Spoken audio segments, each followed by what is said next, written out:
What's up, everyone? EJ here, and welcome to the I Am Project, where I simply hope to spark a bit of curiosity when it comes to the topic of consciousness.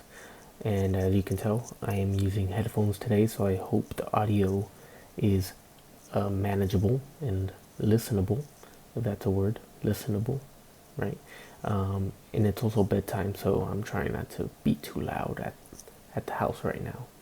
But today's topic is a very interesting one, and one I think that personally it applies to me a lot. And just like everybody out there, I'm also trying to learn and apply these things. So let's go ahead and jump right into it. Today, I want to talk about the motivation trap, why inspiration fades, and how to break free.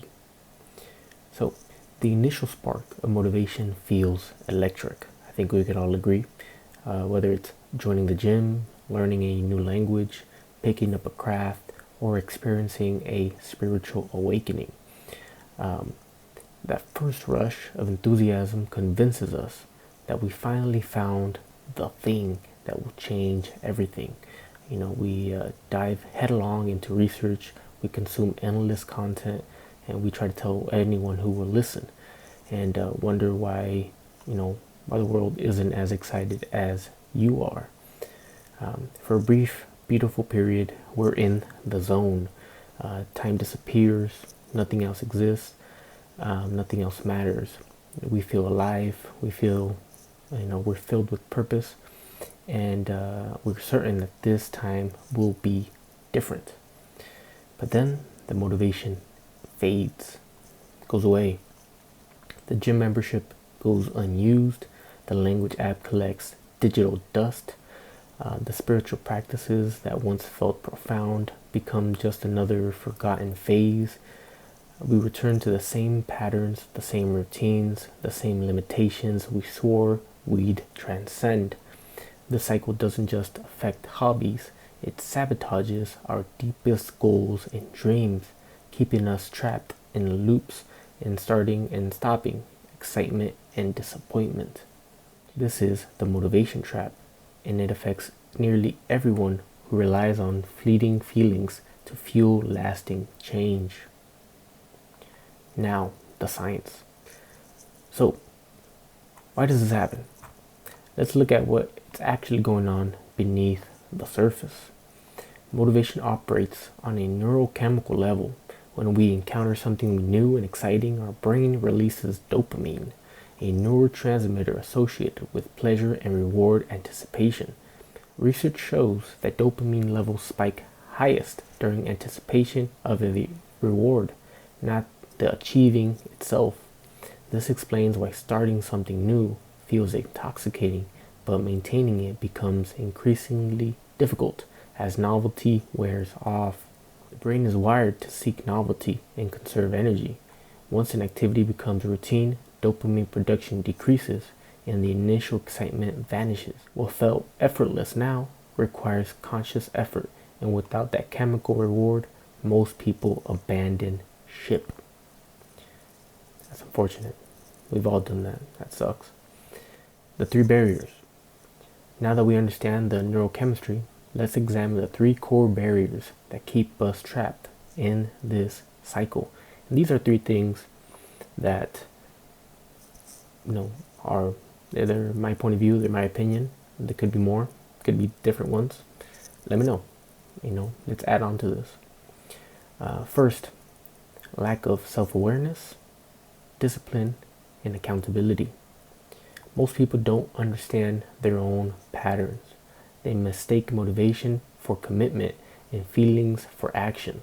Without self-awareness, we don't recognize when we're slipping back into old habits. Without discipline, you have no structure to fall back on when motivation disappears.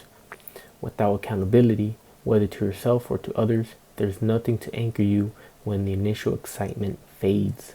Studies on habit formation reveal that willpower and motivation are finite resources that deplete throughout the day. Relying solely on these forces sets you up for failure. Successful long change requires systems, not feelings. Second, self-destructive internal dialogue. The stories we tell ourselves become self-fulfilling prophecies. Phrases like, I'll never succeed, I can't do this, or it's too hard for me aren't just pessimistic. They actively rewire neural pathways. Neuroscience research demonstrates that repeated negative thoughts strengthen the neural connections associated with this belief, making them feel increasingly true over time. This internal narrative creates what psychologists call learned helplessness, a state where you stop trying because you're convinced yourself that effort is pointless. How sad. You become the architect of your own limitations, building walls that exist only in your mind. Third, the ego's comfort zone. Your ego, a constructed sense of self built from past experiences, cultural conditioning, and social expectations, has only one primary job: keep you safe. To the ego, safe means familiar, even when familiar is miserable. Ain't that some shit? When you attempt significant change, especially spiritual awakening or deeper personal transformation, the ego perceives this as a threat to its existence. It will manufacture doubt, fears, and resistance to pull you back into known territory. Social norms, cultural beliefs, self-image concerns, and materialistic values all serve as invisible chains that keep you circling the same limited identity. Research on cognitive dissonance shows that humans experience psychological discomfort when their actions conflict with their self-concept. Rather than changing their self-concepts, most people change their actions to match their existing beliefs about who they are. If you believe you're not the type of person who meditates daily, or not someone who follows through, you're unconsciously sabotaging efforts that contradict that identity. Now, the spiritual dimension. The motivation trap becomes particularly insidious during spiritual awakening. The initial breakthrough feels profound. Suddenly, reality makes sense in a way it never did before. You see through illusions, feel connected to something greater, and experience moments of genuine peace and clarity. But awakening isn't a destination, it's a process. A process requires consistency, not just inspiration. And after the honeymoon phase of awakening, many people hit what spiritual traditions call the dark night of the soul, a period where everything feels meaningless, confusing, or overwhelming. You might feel crazy or question your sanity. You might wonder if any of this is worth the effort. You might experience profound loneliness as you outgrow old relationships and identities, or despair when progress seems invisible. You might feel lost without familiar landmarks on your old worldview. Ain't that true?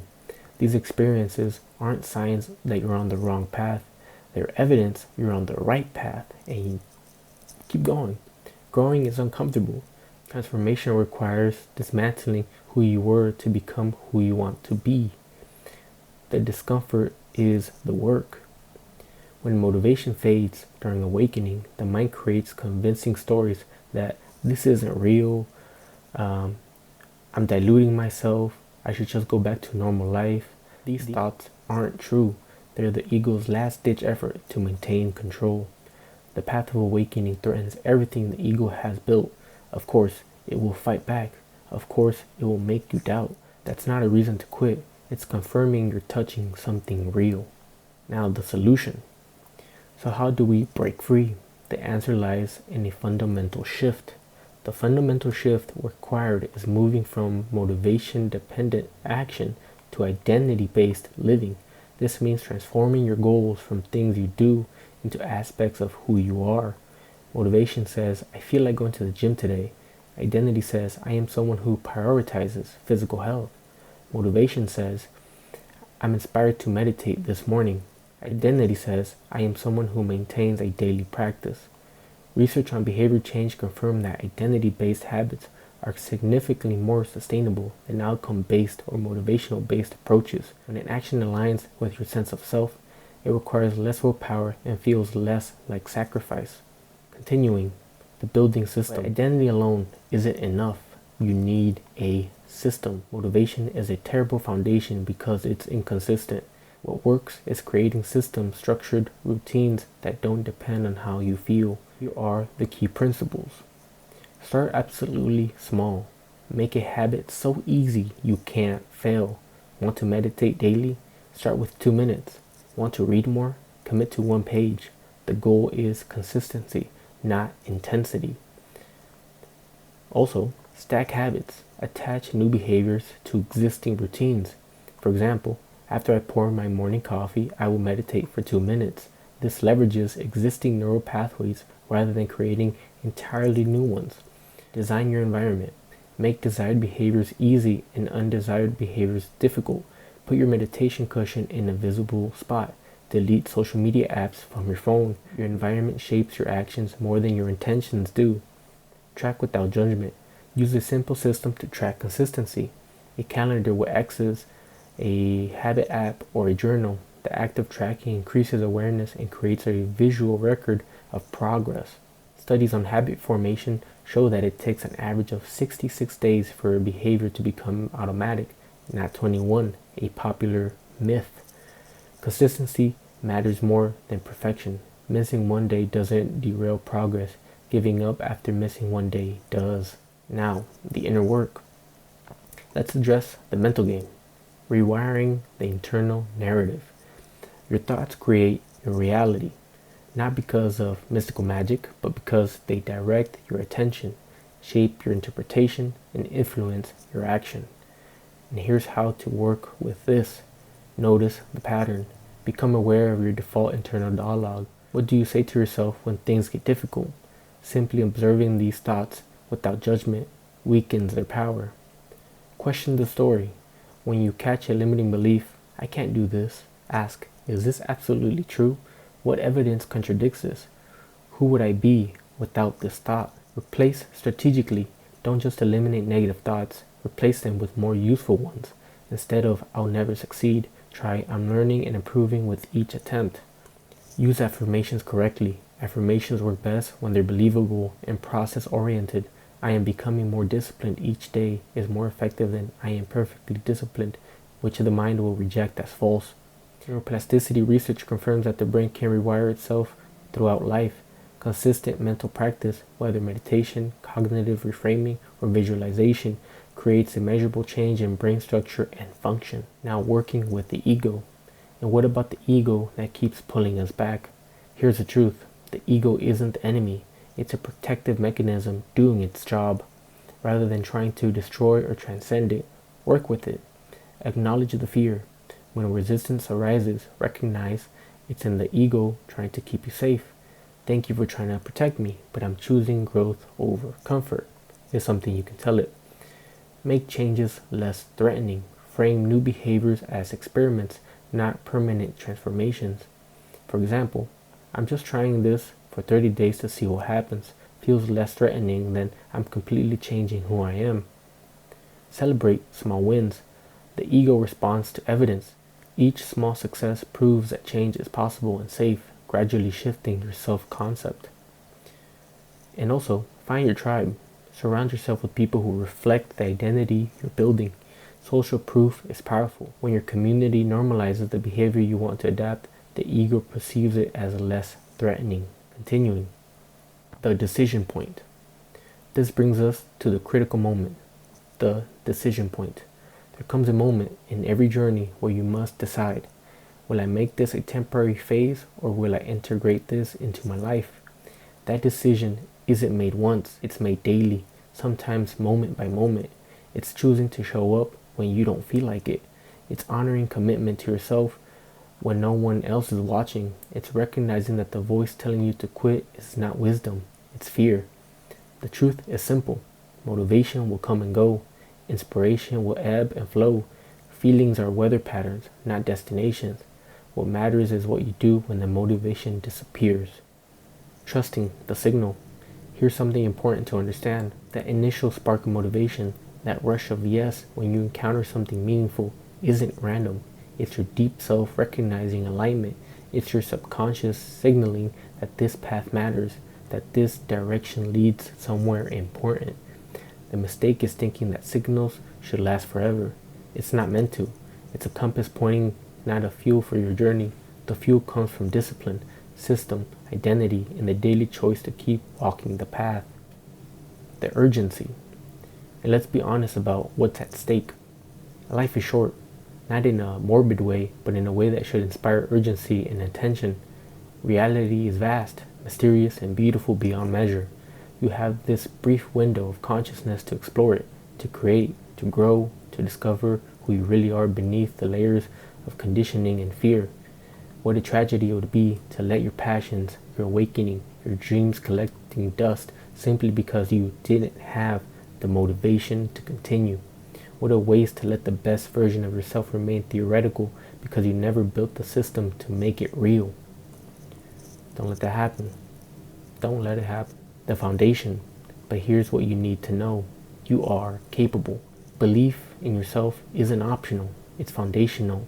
Not blind, naive optimism, but grounded confidence built on evidence you created through your actions. Every time you show up when you don't feel like it, you prove to yourself that you're capable. Every time you choose growth over comfort, you become someone who chooses growth over comfort. You can achieve what you set your mind to, not through motivation alone, but through decision, structure, persistence, and the willingness to keep going when it's hard. Now finally, here's the final truth. The motivation trap is real. Almost everyone falls into this repeatedly, but awareness breaks the pattern. Understanding that motivation is unreliable allows you to stop depending on it. Recognizing the ego's protective mechanism allows you to work with them instead of against them. Building identity-based systems creates sustainability that feelings never could. This applies to everything: fitness, creativity, relationships, career, spiritual practice, personal development. The principles don't change. Stop waiting to feel motivation. Start building the life and self you want through small, consistent actions that compound over time. The person you're becoming is worth more than the temporary comfort of giving up. Believe in yourself, and through that belief, you will truly know yourself. The path is there. The only question is whether you're going to keep walking when the initial excitement fades. That choice, made daily, made moment by moment, is what separates those who transform from those who just dream about it. You're capable. The time is now. Keep going. That's all for today, guys. Thank you, guys. If any of this was helpful, at least, please like and subscribe, and till next time.